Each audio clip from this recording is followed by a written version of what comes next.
Hey, welcome back everybody. I'm back on the 65 Mustang here. Since I got the new flywheel in there, I've been driving around. Runs great, drives great, feels great. Got two problems though that are next up on the list to fix.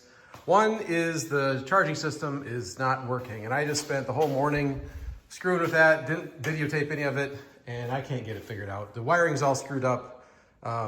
Figured out it does charge if you jump a couple of the regulator wires, but for now I'm going to put that aside and ignore this pile of junk. I got this box of stuff at a garage sale, a bunch of Ford parts, so got to sort through that. But new gas tank just came in, so that's the other main problem. And if you look at this, yeah, ignore the rust there. We're not going to pretend we don't see that, but you can see that this old gas tank, somebody cut it apart and they MIG welded it back together. And the other day when I filled it up, all of these spots are leaking gas. There's little pinholes in there. So ordered a new gas tank, new sending unit, and hopefully that should be easy to do because this old tank, even if I can get out of the light, is it has a drain plug in it. So up here, there's a drain plug. So hopefully just drain that, pop a few screws out, undo this fuel fill, and it should come out of there pretty easy. So let's knock that out. All right, step one here is going to be drain the tank. Hopefully I can get this funnel up in there after I get that plug out and not make a huge mess that's going to blow up and kill somebody.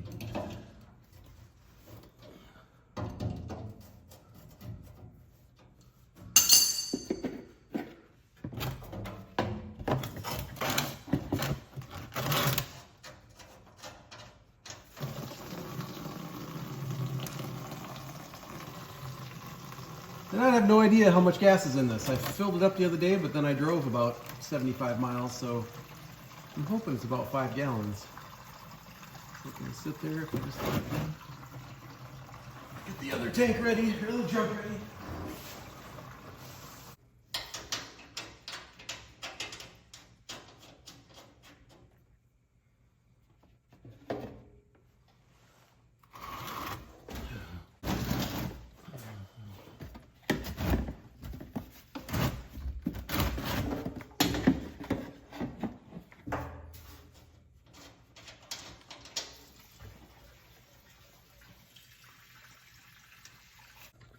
All right, well that finishes draining there. There's only a couple of things I need to unhook. And this is the level sender unit, or the fuel gauge sender. That should just slide off here. Oh, the hose clamp's in the way. And then the fuel line. This doesn't have a return line or anything else exciting to it, so it should just be one line, and there's still a little bit of gas in there. Yank that off. Ugh. I might need 2 hands for this. I have no idea why that little short piece of hose needed 3 hose clamps on it, but that's what somebody had on there. So next thing is pull off this fill spout, and then there's, I don't know, 9 or 10 screws around the outside, and that should just lift up out of there.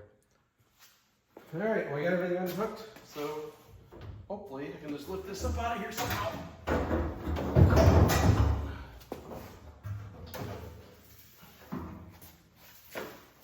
You can hear the crap inside there.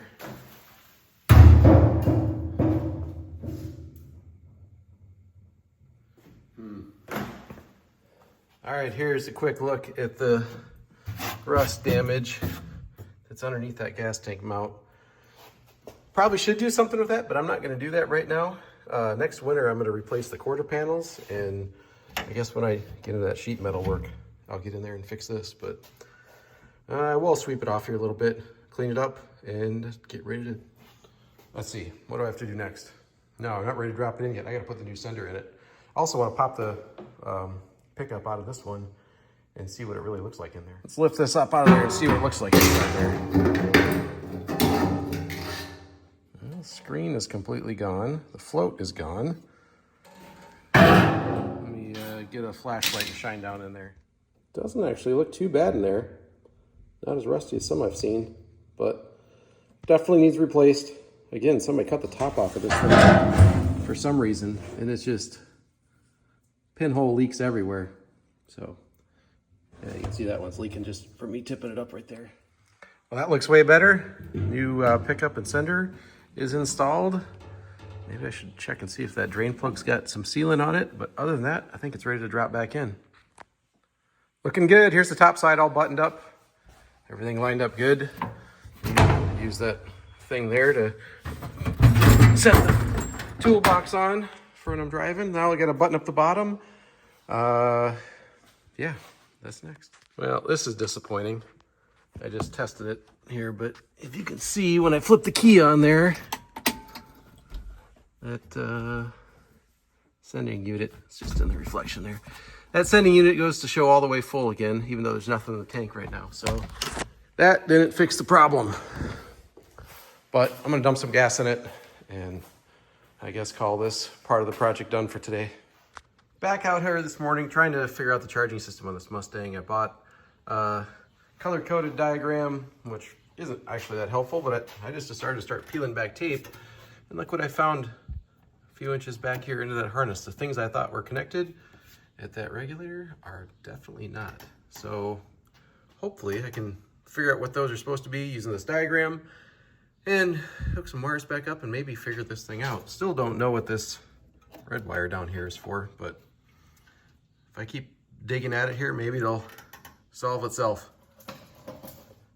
After beating my head against the wall here for a bit, I finally decided to unplug this connector from up at the firewall and try to trace everything back because I could not figure out what this red wire was. Well, there isn't a red wire in the Ford diagram, and it looks like, if this will focus here, somebody did a really short splice up to that pin right there, and it's just barely holding on. So that's why this wire is red, doesn't connect to anything. It's actually supposed to be white. I just had to put a little extension in there. I don't know if that's gonna fix my problem here or not, but that is something that wasn't right. And then I'm also gonna run a ground, like it says to do, from the body of the regulator back to the alternator. So I think I've got my wiring done. I gotta reroute it all here and see if it works. Well, after lots of screwing around, got it back together, started it back up, and check that out. It's charging. So I don't know what I did different, I guess, but I'll tell you what I changed. I ran a ground from the regulator here over to the alternator like the diagram showing it should have. I hooked up the white wire off the regulator up to that cobbled up wire, so I thought that would just go to the dash lights, but maybe that's needed. What else did I do? I think that's about it. Just took it all back apart, put it back together, and it's charging, so we're good to go. Good to go for a drive. Morning, everybody. It's a nice cloudy Saturday here in town, and I think I'm going to do a little swap-a-roo at the storage unit, take the 79 Mustang home, and try to work on a couple little nagging things on that, and then stick the 65 here in storage. But yeah, this is almost the first time these two have been running on the same day. So Sadie's getting her first ride in the 79. I've never let her in there before, so we'll be cleaning dog hair out of the back. All right, Sadie. So, oh, she didn't like that. So yeah, I'll get home and I'll show you the couple things we're gonna work on here on the 79. I'm gonna take the 79 for a little drive to get it warmed up to temperature, and on the way I can show you a couple of things that are a problem. One is, if you look at the tach here, it does not work, and I'm not sure why. It used to until a couple years ago in storage. So maybe that's a simple loose wire up at the distributor or something, figure that out. The other one, maybe we can show right now, even though I'm going into a roundabout. If I turn on my right turn signal, it doesn't flash, it just lights up. Whereas the left hand turn signal flashes just fine. So again, that's a simple thing. The other things, I guess I'll show you when we get home after this thing's warmed up.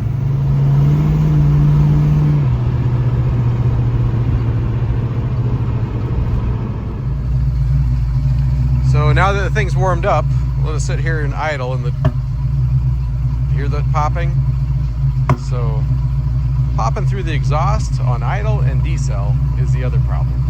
And I've tried to think that that was an ignition problem, but now I'm past that. I think it might be a carburetor problem, or even worse, the camshaft might be going flat. I did rebuild this engine years ago. It's only got a couple thousand miles or less on it since I rebuilt it, but we're gonna do a little bit of testing and playing around with that. And then here's the other thing. Maybe I'll find a better way to show it here, but If you look at this front wheel, it's set back in from the fender maybe an inch or so. It sits out there pretty nice, kind of like how it should be. But on the other side, that wheel is probably 2 inches in, and I'm not sure what's going on with that. I've owned this car for about 32 years and I've never hit anything with it, at least not anything hard enough to do that.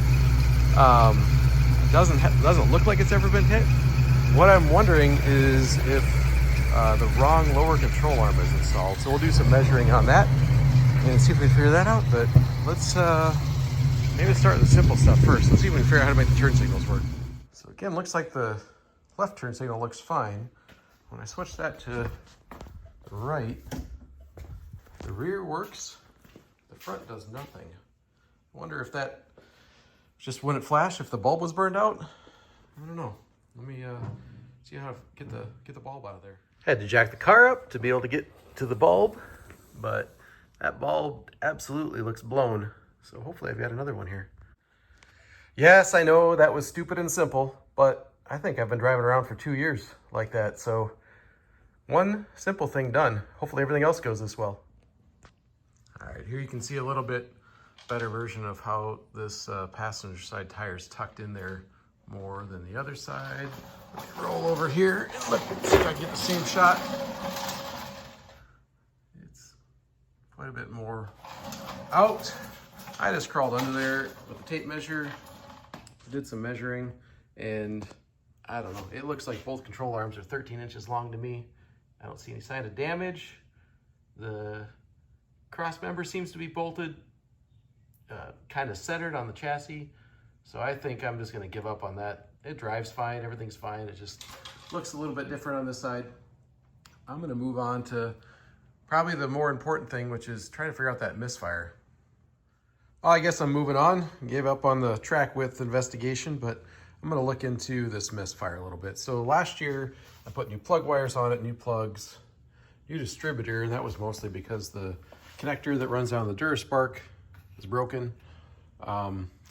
Not positive, but I don't think it's an ignition problem. So it's either fuel or there's compression. So I've always been curious about the cam in this, if it's gotten flat. So I think the first thing I'm gonna do, just cause, I don't know, it's a pain in the butt to do, but I'm gonna do it, is pull all the plugs and do a cranking compression test on each cylinder and see how they look.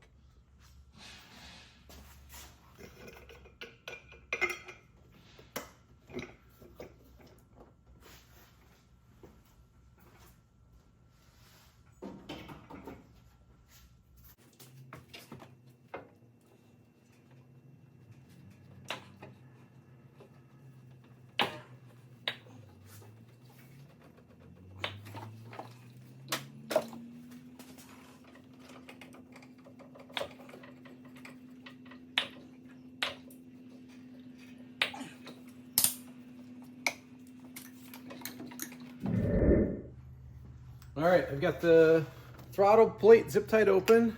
I've got the starter solenoid jumped. Ignition is turned off. Got the hose ran into the cylinder number 1 here. Get the gauge attached. Let's see, I think I'm clear on everything. So let's see how cylinder number 1 looks.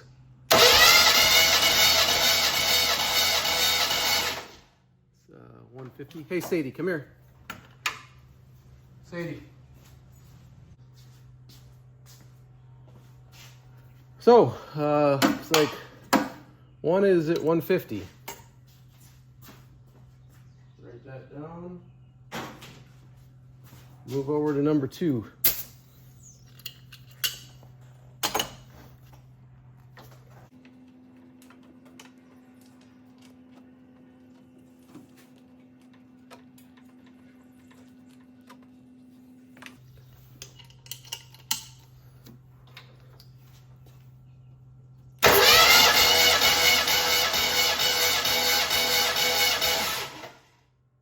A touch higher at 160.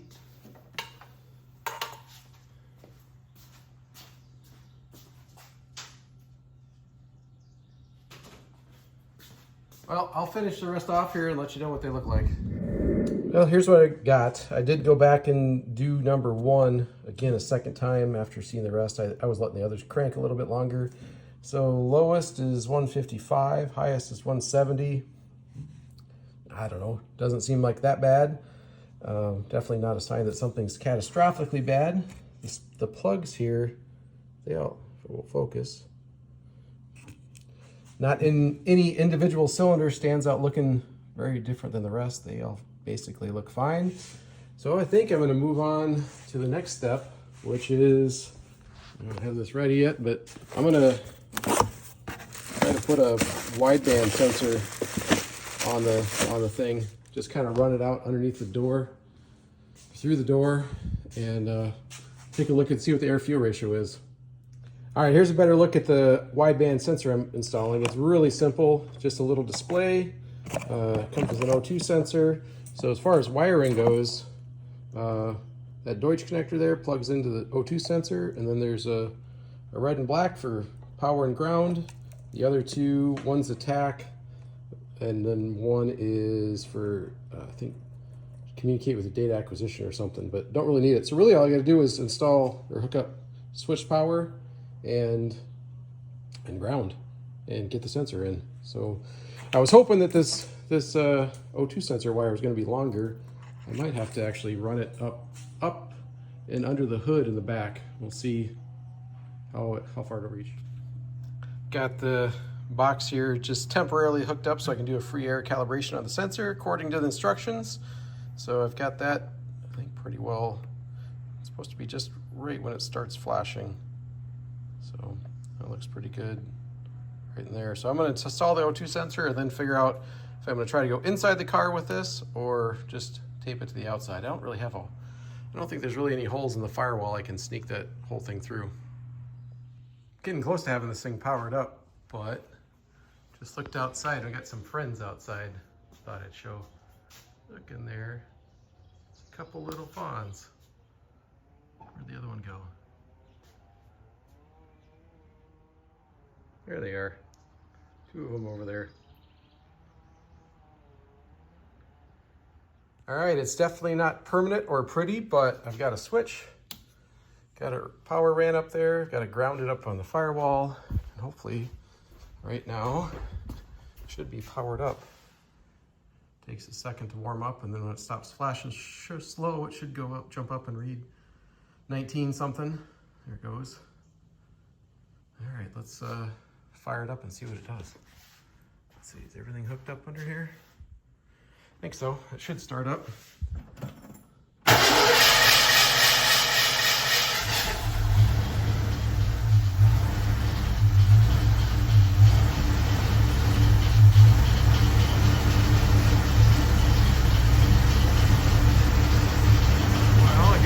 Stabilized. It jumps around a little bit there. It's a touch on the lean side. I'm gonna grab a screwdriver and mess around and see if I can smooth that out a little.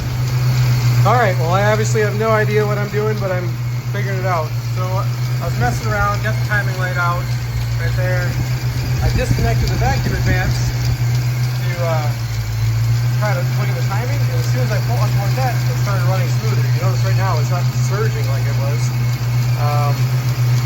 I switched around where the vacuum is hooked up. I had it down here. Vacuum, the carburetor, and I switched up here to the supported vacuum. Not sure which one's right, but now it seems to be running smoother. I think I'm gonna get down there and double check. I don't think my timing mark on the flywheel is real clear. So I'm gonna shut the engine off, find TDC, mark it, and set the timing, and then go back to adjust the carburetor. Because right now, when it's not surging like that, the air-fuel ratio is much more stable than it was before. It's really hard to see, but that 0 down in there is the TDC 0. So I did get a picture of it, verified that's right. So let's fire it back up and see if we can set the timing. I'm sure you can't see that down in there, but right there, that's right at 10. With the vacuum disconnected. That seems pretty good. Actually, it's running pretty smooth right there too. I had to turn up the idle just a touch. Okay, here we go, test drive time. timing set correctly. It seems the vacuum advance is working correctly. I set the idle mixture screws at idle. I don't know if you can read that, but I can see it pretty good.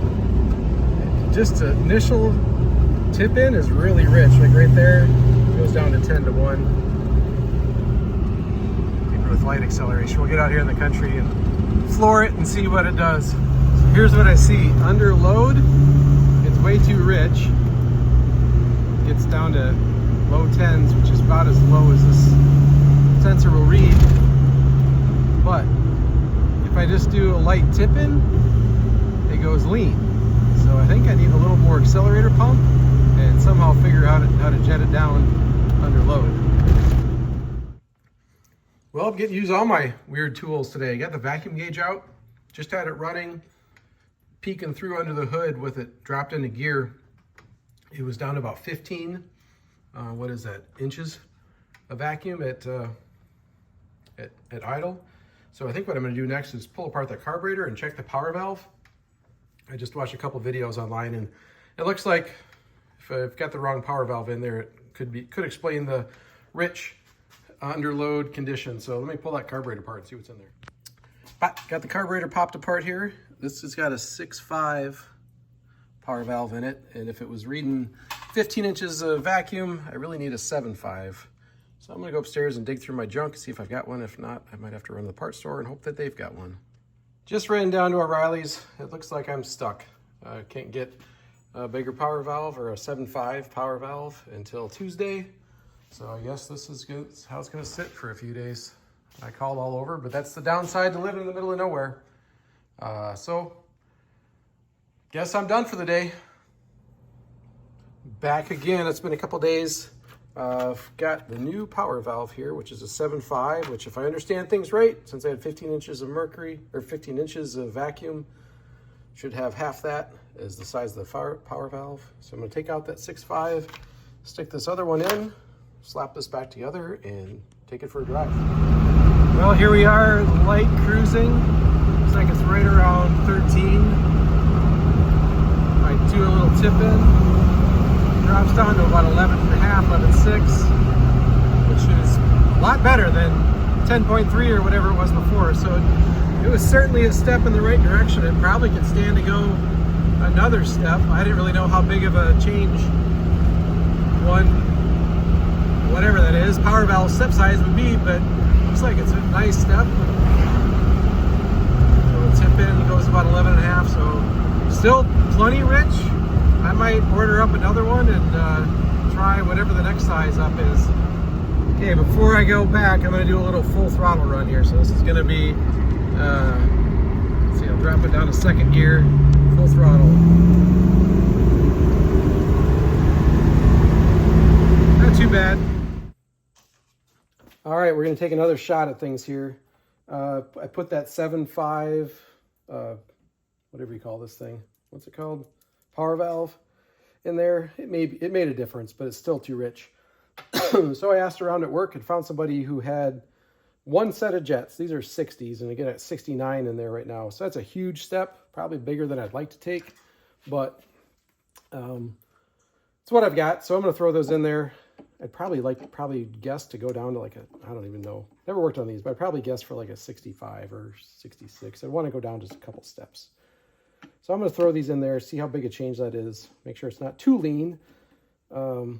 Stick this back together and try again. If it makes a big difference, I'll probably order an assortment of appropriately sized jets and give that a try. I don't know. We're learning. It's close. It's definitely running way better than it was, but it's still pretty rich in places.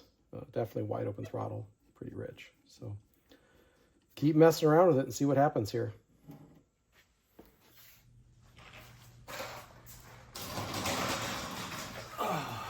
All right, well, we're going to try to wrap this video up here. It's been a long, hot weekend. I had the alternator go out on the Pacifica, which turned into a major 2-day project to get put back together. So that took away the time I meant to work on this. But so here we are with this Holley carb tuning. I've got an 8.5 power valve in it now, and I bought this cheap set of Amazon poly jets, and I've got 66 main jets in it. I haven't driven it yet with this combination, but I think it's going to be close based off of the bouncing around I've been doing. So yeah, let's flip on the wideband and go take it for a drive and see what it looks like.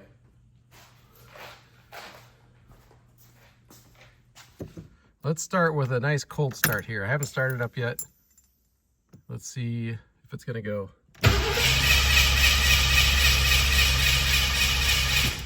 Well, not on the first try. Give it a couple pumps.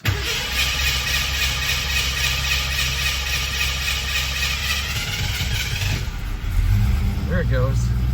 Bowls must have been empty. So choke's on right now, so it's quite rich. Give it a second to warm up and we'll check back in. All right, I think we're headed in a direction, as you can see that. So this is light cruising, maybe light acceleration. So just steady speed, about 60 miles an hour is around 13, which is great. If I tip into it, maybe 11s and 12. I don't know, it's not perfect, it's never gonna be with the carburetor, but it sure does drive better than it used to. Yeah, let's keep on cruising here and I'll get back to the house and wrap this up.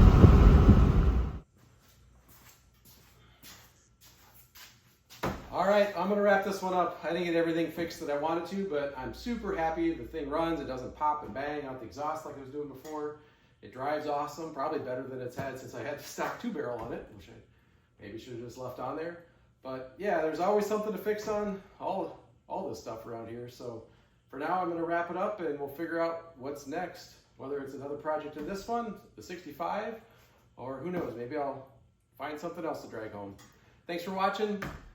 Hit subscribe and I'll see you next time. One more quick thing before I go away here watching and editing my video. The ticking was getting to me on this tensioner.